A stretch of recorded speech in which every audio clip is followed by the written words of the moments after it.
Faites attention à ce que vous désirez, car certaines quêtes mènent à des fins bien plus sombres que la pauvreté.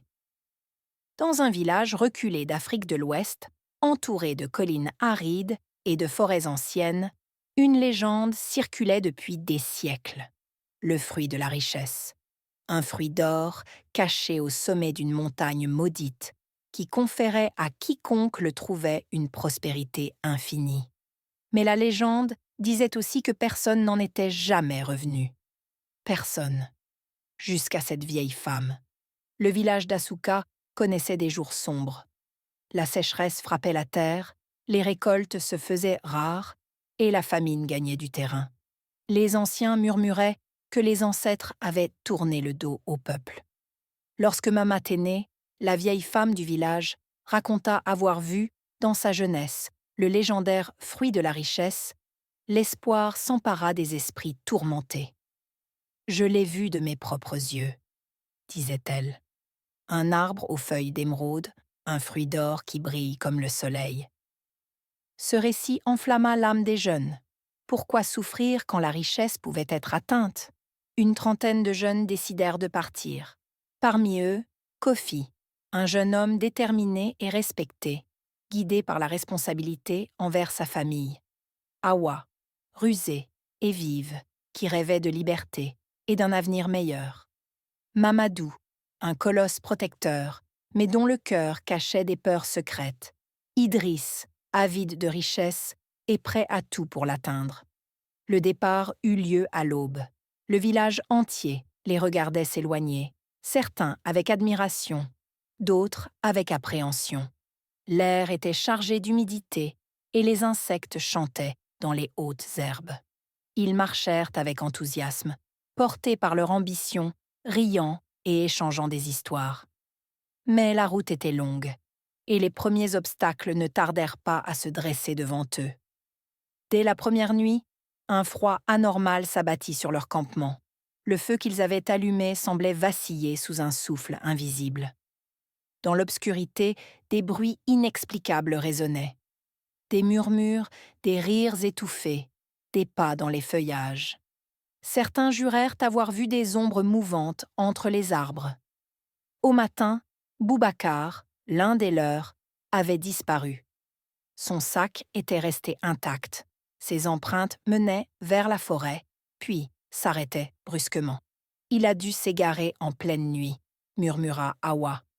Mais tous savaient que quelque chose n'allait pas. Le troisième jour, ils atteignirent un fleuve large et tumultueux. L'eau était d'un noir profond, et aucun pont ne permettait de le traverser. Selon Mama Téné, c'est le dernier obstacle avant les montagnes, dit Kofi. Ils construisirent un radeau avec des troncs d'arbres et commencèrent la traversée. Mais alors qu'ils atteignaient le milieu du fleuve, une force invisible frappa violemment leur embarcation. Un cri retentit. Idriss bascula par-dessus bord et, dans une fraction de seconde, une main sombre surgit des profondeurs et l'attrapa. Il disparut sous l'eau sans un bruit. Le fleuve redevint calme, comme si rien ne s'était passé.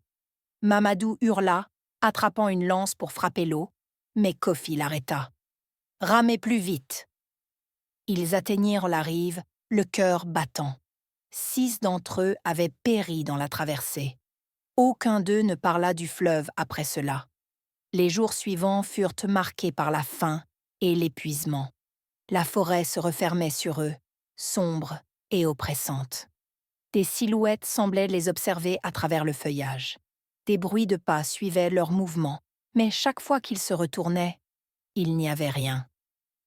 Un soir, alors qu'ils s'étaient arrêtés pour se reposer, une odeur nauséabonde envahit l'air. Une silhouette se tenait à l'orée du camp, immobile. Ils crurent d'abord que c'était Boubacar, mais lorsque la silhouette s'avança dans la lumière du feu, ils virent son visage. C'était bien lui, mais son corps était en lambeaux, sa peau décomposée, ses yeux blancs et vides. Il ouvrit la bouche, mais aucun son n'en sortit. Puis, il disparut dans un souffle. Ceux qui doutaient encore comprirent à cet instant qu'ils avaient trop mis les pieds sur un territoire interdit. Ils atteignirent enfin les montagnes. Chaque nuit, Des formes translucides apparaissaient autour de leur campement, murmurant des avertissements. « Rentrez chez vous. Le fruit n'existe pas.